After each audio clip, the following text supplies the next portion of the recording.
Hi అండి. Welcome to my channel. ఎలా ఉన్నారు అందరూ? ఈరోజు మనం లెమన్ పికిల్ని ఎలా పెట్టుకోవాలో చూద్దామండి. అంటే మీ అందరికి తెలిసే ఉంటుంది, కానీ నేను ఎలా పెట్టానో మీకు చూపిస్తాను. మీకు నచ్చితే మీరు కూడా ట్రై చేసి ఎలా ఉందో చెప్పండి. ముందుగా లెమన్స్ అన్నీ వాటర్లో నీట్గా కడుక్కునేసి పొడిగుడ్డతో తుడుచుకొని ఆరబెట్టుకోవాలండి. ఎంత బాగా ఆరితే మనకి పికిల్ అంత నీట్గా ఉంటుంది. ఆరిన తర్వాత ముక్కలుగా కట్ చేసుకోవాలి. మీ ఇష్టం బట్టి సైజెస్ అనేది కట్ చేసుకోవాలండి. ఇక్కడ నేను ఒక కాయని 8 పీసెస్గా కట్ చేసుకున్నానండి, చిన్న చిన్న ముక్కలుగా. అన్నీ కట్ చేసుకున్న తర్వాత దానికి తగినంత ఉప్పు వేసుకోవాలి. రాళ్ళు ఉప్పు వేసుకున్నాను నేను. ఉప్పు కొంచెం పసుపు వేసుకొని మొత్తం కట్ చేసుకున్న పీసెస్ ఉన్నాయి కదా, మొత్తం పట్టేటట్టు ఉప్పుని మొత్తం కలబెట్టుకోవాలి. అంటే నేను ఏం పెట్టి తిప్పట్లేదు, జస్ట్ అలా పైకి కిందికి అనగానే ఉప్పు పసుపు అనేది పీసెస్కి బాగా కలిసిపోతుందండి. కలిసిపోయిన తర్వాత దానికి ఒక మూత పెట్టుకునేసి నేను 1 డే అలా ఊరబెట్టుకున్నానండి. ఏమవుతుందంటే మనకు ఉప్పు అనేది బాగా కరిగిపోతుంది, అలాగే ఉప్పు కూడా కొంచెం ఊరుతుందండి. సో అందుకనేసి నేను 1 డే మొత్తం ఊరబెట్టాను.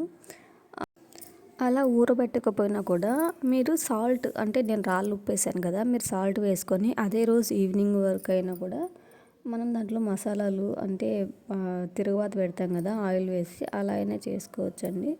ఇప్పుడు మనం ఊరగాయ తిరుగుబాతకి కొంచెం ఆవాలు, కొంచెం మెంతులు అంటే కొంచెం ఫ్రై చేసుకోవాలి. అవి ఫ్రై చేసి చల్లారిన తర్వాత మిక్సీ పట్టుకొని పొడి పక్కన పెట్టుకోవాలి.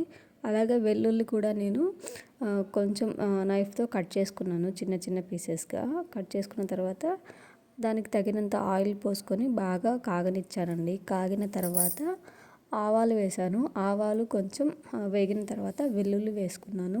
వెల్లుల్లి కూడా కొంచెం వేగిన తర్వాత ఎండుమిర్చి వేసుకున్నానండి నేను. మీకు ఇష్టమైతే వేసుకోండి, లేదంటే లేదు.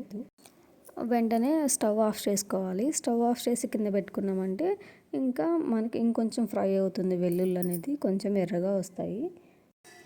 ఆయిల్ అనేది గోరువెచ్చగా ఉన్నప్పుడే మనం దాంట్లో మిర్చి పౌడర్ వేసుకోవాలండి. ఎందుకంటే అది కొంచెం పచ్చి వాసన ఉంటుంది కదా, సో అలాంటప్పుడు మనం ఇట్లా వేసి బాగా మిక్స్ చేసుకున్నామంటే పచ్చి వాసన అనేది ఉండదు. దాని తర్వాత ఆవాలు, మెంతి పొడి కూడా వేసుకొని బాగా మిక్స్ చేసుకోవాలి.